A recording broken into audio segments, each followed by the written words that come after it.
This is the Big Machine Cody Hawkins, and you're watching WGS-TV.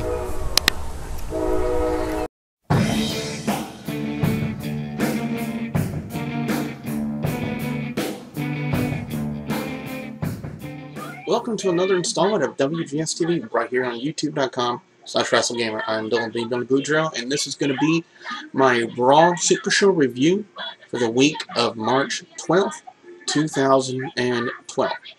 Now, on a previous video, I made some statements regarding the aforementioned John Cena Rap and Rock concert, and you know, if it was properly executed, then I wouldn't have an issue with it. Well, we opened up with John Cena, but not just any John Cena. You know, we're not talking about the rise above hate John Cena. We're not talking about, you know, hustle, loyalty, and respect John Cena. No, we're talking about the doctor of Thuganomics John Cena. We're talking old school Cena. Old school rapping Cena. The gimmick that put him on the map. That gimmick right there.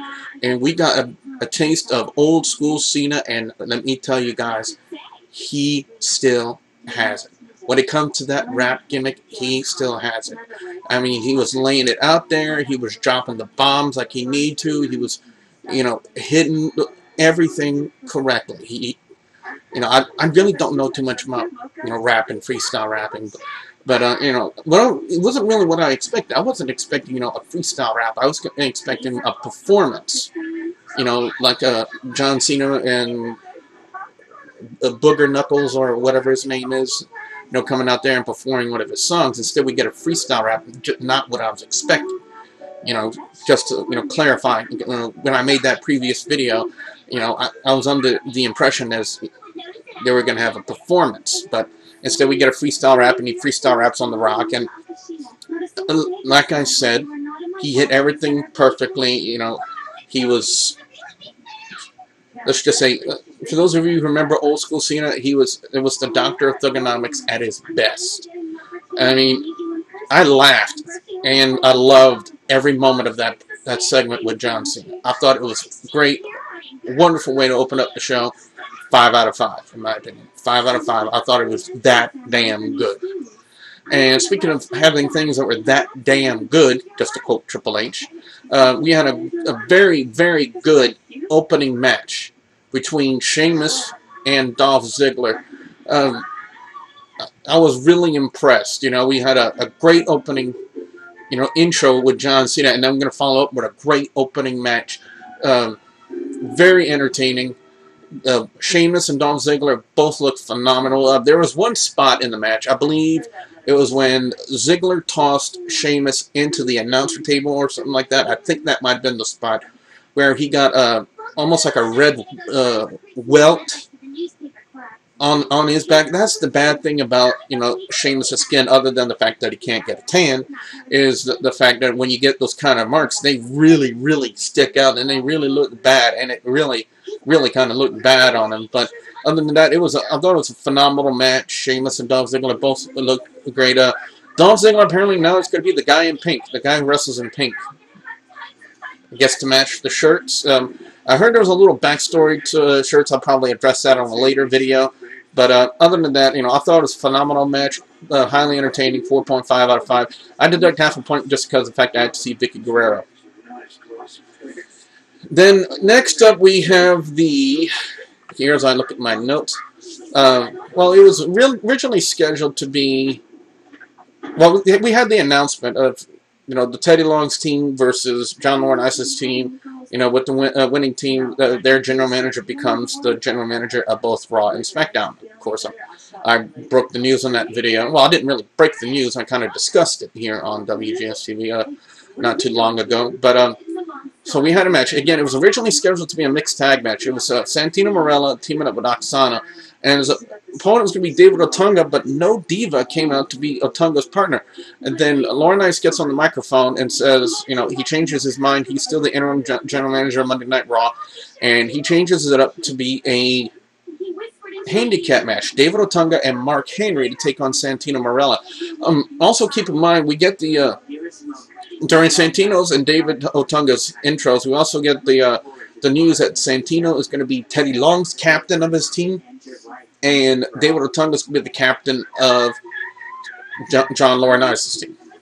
Now, the handicap match really wasn't that impressive because, you know, they actually had Teddy Long come out and push John Laurinaitis, you know, to kind of, and that really took focus away from the actual match in itself.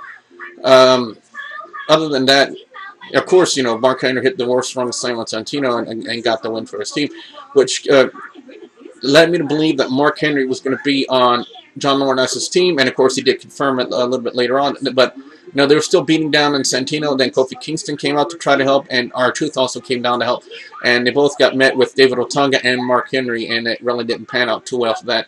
But having R-Truth and Kofi Kingston come out, that really also leads me to believe that both those two are going to be on Teddy Long's team.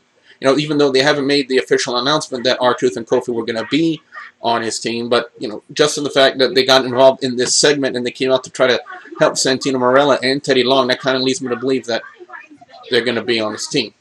So as far as this whole shimmering, I don't know how else to call it, goes, it's going to get a 2.5 out of 5. Wasn't really impressed with the handicap match at all, even though it's always great, entertaining to see Santino out there. But it was also kind of predictable. You know, Mark Henry coming on John Laurinaitis' team. And like I said, don't be surprised that on Friday Night SmackDown this week we see a report that R-Truth and Kofi Kingston will be on Teddy Long's team. Don't be surprised. Then we get the return of the Funkasaurus guys. Brodus Clay taking on Jinder Mahal. Now, for those of you who didn't catch it, you know, I believe the dance was kind of, you know, how they usually make the announcement that the Funkasaurus is, you know, here in the intro. And, well, let's just say the dancer, I don't know which dancer had the microphone, but she kind of botched his intro in a sense, you know. She kind of overstepped the line. You know, one dancer was supposed to say one line and another, then another, and they kind of botched that up, so I think they probably need to work on that a little bit. Other than that, they're smoking hot. Brodus' dancers are smoking hot. But he took on Jinder Mahal. Of course we knew it was going to be a squash match. Brodus clean, but he finished him off with a splash instead of the crossbody. I'm thinking probably Vince McMahon was not liking the idea of a 375-pound guy doing a crossbody onto another person. So that's probably why he wasn't really a big fan of Brodus' in-ring work. Other than that, I thought it was a great way to bring him back. You know, keep that Funkasaurus gimmick going, because I believe, you know, even though there are a lot of people out there who hate Brodus' gimmick of the Funkasaurus, I, for one, believe it's entertaining.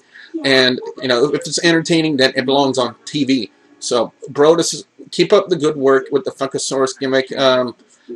Just to see the dancers and Brodus back, 3.5 out of 5. Then we have a very intense segment with Shawn Michaels, the Heartbreak Kid, the Showstopper, Mr. Hall of Fame, Mr. WrestleMania, and The Undertaker. He kind of wanted to clarify and talk about, you know, everything that was said in the last segment with him and Triple H about what Triple H saying there are people talking behind his back about calling him a loser, a failure, a guy who can't get the job done.